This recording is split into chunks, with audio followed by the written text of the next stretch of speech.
Morning students, welcome to the online classes. I am your SST teacher and the chapter we were discussing is about motions of the earth. तो हमने इसमें rotation, revolution और causes और effects पढ़ा था rotation और revolution का।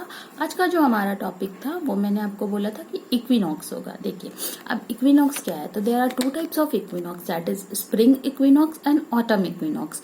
अब स्प्रिंग इक्विनॉक्स आपका ऑब्वियसली स्प्रिंग सीजन में ही होता होगा, तभी नाम पड़ा है स्प्रिंग। तो ये देखिए 21 मार्च को क्या होता है, सन एग्जैक्टली इक्वेटर के पास होता है, ओवरहेड द इक्वेटर। तो उस टाइम पे अर्थ के जितने प्लेसेस है उसका डे और नाइट दोनों इक्वल होता है।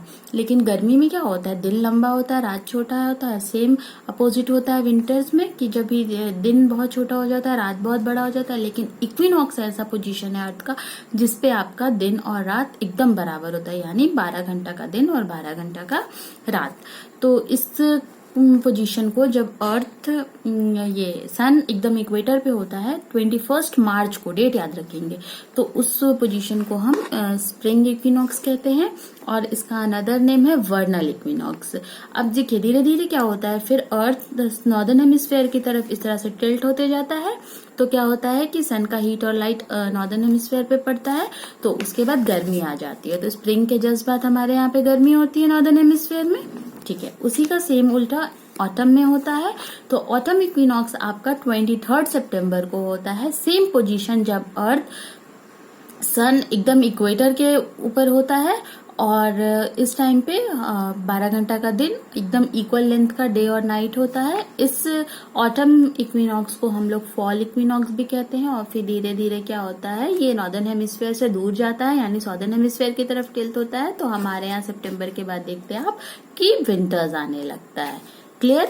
अब बात करते हैं सॉलिस्टिस की। तो देखिए there are two solstice, summer solstice and winter solstice. तो अब 21 जून को, गर्मी में अभी जून आने वाला है, ठीक है। तो 21 जून को क्या होता है, सन एग्जैक्टली ट्रॉपिक ऑफ कैंसर यानी 22.5 डिग्री नॉर्थ पे होता है। तो इस टाइम पे नॉर्दर्न हेमिस्फीयर में समर सॉलिस्टिस होता है। और क्यों, क्योंकि अर्थ एकदम अपने एक्सिस पे टिल्ट करता है और सर्कल ऑफ इल्यूमिनेशन को वो पास नहीं करता है। तो इस टाइम पे क्या होता है कि आर्टिक सर्कल पे 6 महीने के लिए पूरा दिन हो जाता है और उसी का अपोजिट आपका अंटार्कटिक सर्कल में 6 महीने के लिए पूरा रात हो जाता है। तो अब इसी का सेम उल्टा विंटर सॉलिस्टिस में होता है। तो ये कब होता है, जब सन डायरेक्टली अपना रेज डालता है ट्रॉपिक ऑफ कैप्रिकॉर्न पे, और ये होता है 22 दिसंबर को।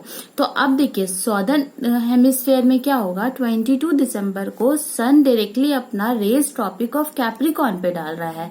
तो यानी कि वहां पे समर होगा और हमारे यहाँ क्या हो जाएगा, फिर नॉर्दर्न हेमिस्फीयर में विंटर्स हो जाएगा।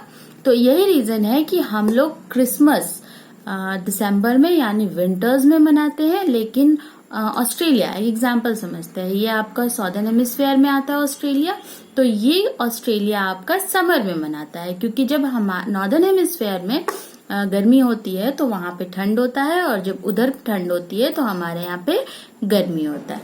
क्लियर। तो इसी तरह से समर सॉलिस्टिस और विंटर सॉलिस्टिस फॉर्म होता है। और इस डेट पे Antarctic circle 24 hours day light में रहता है और आर्टिक सर्कल 24 आवर्स डार्कनेस में रहता है।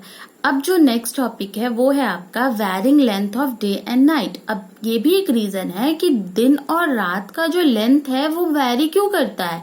समर सॉलिस्टिस में ये वैरी कर जाता है, दिन बड़ा हो जाता है, विंटर में दिन छोटा हो जाता है, फिर आपका इक्विनॉक्स में इक्वल हो जाता है। तो ये क्यों होता है, हम समझ लें, ठीक है। तो you have may wonder why the daytime is longer in summer and shorter in winter. This is because of the inclination of the earth on its axis. देखिए ये इसका रीजन है सर्कल ऑफ इंक्लिनेशन का, जो हमने पढ़ा था कि एक ऐसा लाइन जो दिन और रात को डिवाइड करता है। तो देखिए during summer A large part of northern hemisphere remain inclined towards the sun. जब गर्मी होती है तो ज्यादा से ज्यादा पार्ट नॉर्दर्न हेमिस्फीयर का सन की तरफ होता है। तो इस वजह से क्या होता है कि डे लाइट बड़ा होता है और नाइट में छोटा हो जाता है। और इसी का कॉन्ट्रास्ट अगर उल्टा देखें तो सॉदर्न हेमिस्फीयर में फिर वही होगा कि सन एक्सपीरियंस करेगा डार्कनेस को ज्यादा और दिन क्या होगा, छोटा होगा और रातें बड़ी हो जाती है। और जब भी इक्वेटर पे वो फॉल करता है सनरेज, तो एकदम इक्वल होता है। डे और नाइट दोनों 50-50 यानी 12-12 आवर्स के होते हैं। तो ये रीजन है कि सन के और अर्थ के रोटेशन और रिवॉल्यूशन की वजह से ये जो डे और लाइट है, इसका जो लेंथ है वो वेरी करता है। तो यहाँ पे आपका चैप्टर कंप्लीट होता है। नेक्स्ट चैप्टर में हम नए वीडियो के साथ मिलेंगे और हमारा नेक्स्ट चैप्टर हिस्ट्री से होगा। तो अभी हम लोग यहीं तक देखते हैं। बाकी इससे रिलेटेड जो भी नोट्स हैं ये आपको मिलेगा और आप इसको रिवाइज करते रहेंगे और पढ़ते रहेंगे।